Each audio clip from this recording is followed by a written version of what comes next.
Quantos relacionamentos precisam ser rasgados para que depois eles sejam costurados do jeito certo?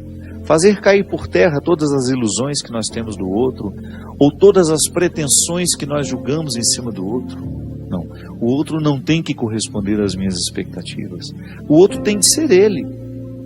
E se por acaso houve uma empatia comigo, ali construímos uma relação de amizade, se não, uma relação de respeito só. Mas é preciso rasgar. Nós precisamos viver o enfrentamento. O enfrentamento que depois vai provocar uma libertação em nós. Enfim, a vida sempre vai nos pedir uma observação. A vida sempre vai pedir de nós calma, paciência, porque com pressa nós passamos por cima de todas essas necessidades e não somos capazes de reconhecê-las. Tudo tem seu tempo, há um momento oportuno para cada coisa debaixo do céu. Tempo de nascer, tempo de morrer, tempo de plantar, tempo de arrancar o que foi plantado, tempo de curar, tempo de destruir, tempo de construir, tempo de chorar, tempo de rir, de lamentar, de dançar, tempo de espalhar pedras e tempo de as ajuntar. Tempo de abraçar e tempo de afastar-se dos abraços. Tempo de procurar, tempo de perder. Tempo de guardar, tempo de jogar fora. Tempo de rasgar e tempo de costurar. Tempo de calar e tempo de falar. Tempo do amor, tempo do ódio, tempo da guerra, tempo da paz. Muitas vezes nós matamos a nossa vida, ou matamos a oportunidade de viver bem, porque nós não somos capazes de fazer a leitura correta do que o tempo está nos pedindo. Porque é assim mesmo. Cada dia o tempo vai nos pedir alguma coisa.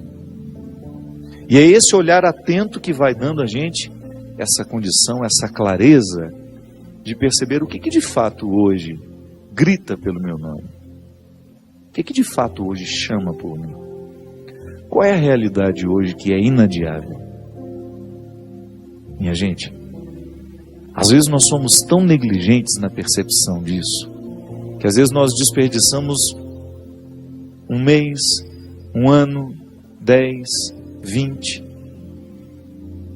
colocando o nosso empenho numa realidade que nem era para aquele momento.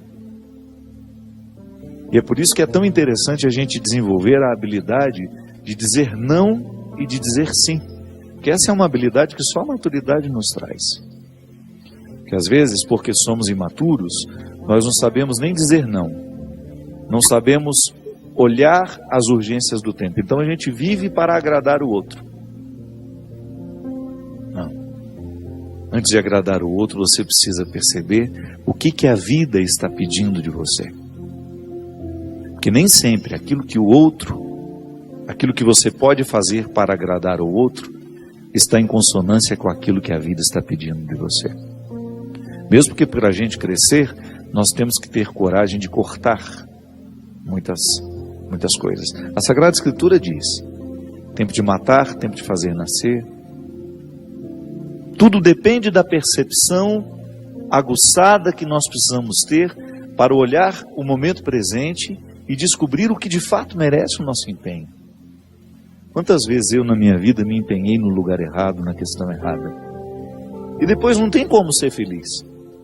Não tem como eu descobrir um contentamento sabendo que o meu empenho não foi onde deveria ter me empenhado. Não há possibilidade de eu me sentir realizado, de sentir-me bem com as minhas escolhas, porque o que vai fazer com que eu me sinta bem é olhar para o contexto das minhas escolhas e ficar confortável com aquilo que foi escolhido. É interessante porque, às vezes, a nossa maneira de viver nos priva até mesmo dessa percepção. Nós estamos muito estranhos a nós. Não é estranho com o outro, não. É estranho a nós mesmos. Estranhos a nós mesmos. A música fala, que às vezes nós ficamos sem alma. O corpo precisa de alma. Sim, eu preciso de sustento para a minha vida. Eu preciso de significar a minha matéria. Eu preciso colocar alma em tudo aquilo que sou eu. Até na casa onde eu moro. Eu sempre saio de casa, e agora eu fiquei 17 dias fora de casa, porque eu emendei o evento que eu tive em Maringá, depois com a peregrinação, e da peregrinação já fui para o evento de Recife. Fiquei 17 dias sem pisar na minha casa. E a vida tem me ensinado que a casa não é um aglomerado de paredes. A casa é um sentimento que me ocorre. Não é só uma construção material, não. Quando eu entro dentro daquelas paredes que eu construí com o meu trabalho, ali eu identifico a alma que me sustenta. É um sentimento que me ocorre. Nós que voltamos da peregrinação agora, eu tenho certeza que todos experimentamos isso. Quando a gente abre a porta da casa, quando a gente entra, é um sentimento bom que nos ocorre. Isso é alma. É quando a matéria está plena de significados. É quando a gente começa a atribuir um significado que ultrapassa as paredes, os móveis, o telhado ou a laje, o jardim, o portão de entrada. É um sentimento que nos ocorre. E é interessante que a qualidade da nossa vida depende, está intimamente ligada à nossa capacidade de depositar alma nas coisas. Eu não estou falando dessa alma, do significado mais profundo da nossa vida, dessa dimensão espiritual que me conecta com a eternidade. Não. Eu estou falando de tudo aquilo que vive e que faz sentido à matéria. Traz sentido àquilo que é material. Então a gente usa de maneira inadequada o termo alma. Perceber que os meus objetos estão perpassados por um significado que ultrapassa a matéria. Como dizia Rubem Alves, né? Existem coisas que são mais que coisas, são coisas que nos fazem lembrar. Isto é, virar um sacramental. Da mesma maneira como eu trago uma lembrancinha da viagem, aquilo é para mim apenas um sacramental de alguma coisa que foi boa, que foi vivida, que foi experimentada, que me fez bem. Mas agora, na minha oportunidade de colocar alma neste corpo, nessa oportunidade única que eu tenho de viver diariamente bem a minha vida e assim inflar ar em tudo isso, da mesma maneira como eu percebo essa outra alma das coisas, da minha casa quando chego, de um sentimento que me ocorre. O viver bem, me trazendo a consciência de que hoje, quando eu observo as urgências da minha vida e me empenho nessas urgências, eu estou colocando alma no meu corpo. Ah, padre, essa visão separatista não combina com a teologia cristã. Eu sei. Isso é só didática. Essa separação é apenas didática. Funciona tudo junto. Corpo e alma estão, embora sejam realidades distintas, funcionam juntas. É unidade. Nós proclamamos a unidade de tudo isso. Agora, quando eu percebo, quando eu identifico que eu não estou fazendo, que eu não estou me empenhando para viver bem, eu estou sim fragilizando os recursos da minha alma, que são justamente para me ajudar a viver bem a própria vida do corpo. Trabalham em conjunto, minha gente.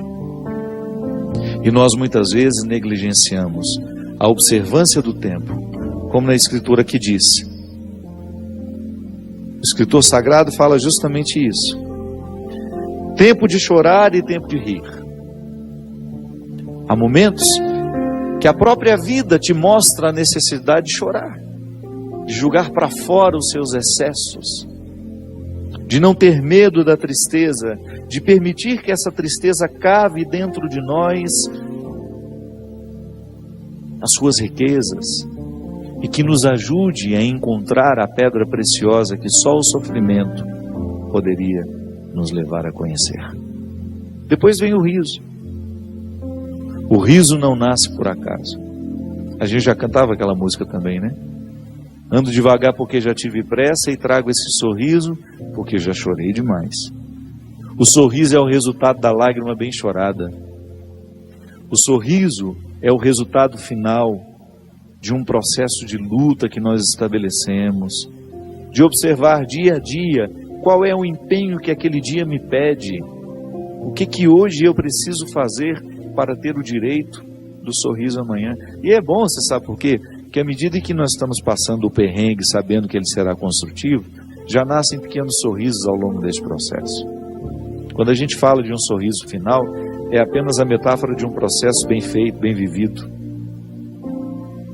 Tempo de abraçar, tempo de se afastar.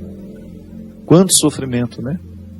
Em perceber o distanciamento como necessário ao crescimento do outro. É aquele filho que vai embora para estudar. Não dá para reter filhos. Por isso que é tempo de abraçar, é tempo de cuidar, é tempo de estar junto.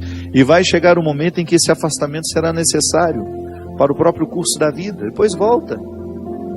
Mas num primeiro momento a gente precisa do distanciamento.